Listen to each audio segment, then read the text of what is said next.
Hi guys, today in this video I'll be explaining you what is fatty change. Fatty change is also called as fatty degeneration or steatosis. Okay, now fatty changes occur in those diseases of liver, those diseases of kidney and those diseases of heart. Okay, so this was the basic. Now before understanding the pathogenicity, I need you all to know what are the causes or etiology of fatty change. The etiology and causes of fatty changes are alcoholism, that is alcohol. Second thing is starvation. Third thing is malnutrition. Fourth thing is late pregnancy. Fifth thing is diabetes mellitus. Sixth thing is hypoxia and ischemia. Seventh thing is this steroidal drugs. Eighth thing is uh, chronic illnesses. Okay, so these are the causes.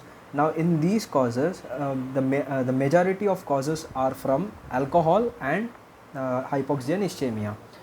So before understanding the pathogenicity, I'll explain you some basic. The basic thing is how the fat is stored in liver. Okay, now as we eat oil from the diet, okay, as we are having oil from our diet, we eat it, then this oil gets passed from the stomach where it is partly digested, then it enters the small intestine, duodenum part. Okay, now this in this duodenum, bile juice acts upon the fats, and it is these fats are completely converted into free fatty acids. These free fatty acids are then passed on to jejunum ileum, then where from ileum it is absorbed through the intestine and it is sent through lacteals, and from lacteals it is sent through IVC. From IVC it is sent to liver. Okay, this is how the process occurs. Now as soon as these free fatty acid reaches the liver, it is getting stored. Another way where we get fat is adipose tissues. From adipose tissues, these free fatty acids are also stored in adipose tissues, and these free adipose tissues when in excess are stored in liver. So from adipose tissues also free fatty acids enter the liver and they are getting stored. Now after this free fatty acids enters the liver, it is converted into alpha glycer. It is acted upon by an enzyme called as alpha glycerophosphate, where it is converted from free fatty acids to triglycerides.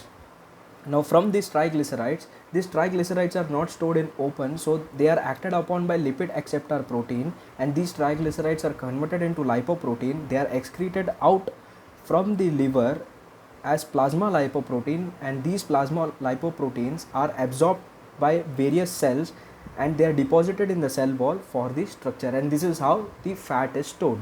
Now what happens is, because of this alcohol and other diseases or other causes which I mentioned, now what happens is there is increased level of acetate in the liver. Now this acetate, what happens, this acetate stops the conversion of free fatty acid to triglycerides. Rather it is converting the free fatty acid into cholesterol ester, phospholipids and ketone bodies. Now when these free fatty acids are converted to cholesterol ester, this cholesterol ester is an LDL, that is low density lipids, where these lipids are not mobilized. So this causes the problem. These cholesterol esters enter the arteries via heart. Okay, enters the arteries, and these arteries are blocked through these cholesterol esters, and these fat globules which cause the blockage are called as atherosclerotic plaques, and this leads to a disease called atherosclerosis. Second thing is phospholipases. When phospholipases are formed, because of phospholipids, there is increase of phospholipases from the cells, and because of this increase, it causes ultrastructural damage of the cell, which leads to fatty liver. This especially happens in liver, so that is why it is called as fatty liver. Third thing is ketone bodies. What happens is, because of alcohol directly getting converted into acetic acid and ketone bodies, it increases the acetate, where it stops the free fatty acids from conversion of free fatty acids to triglycerides.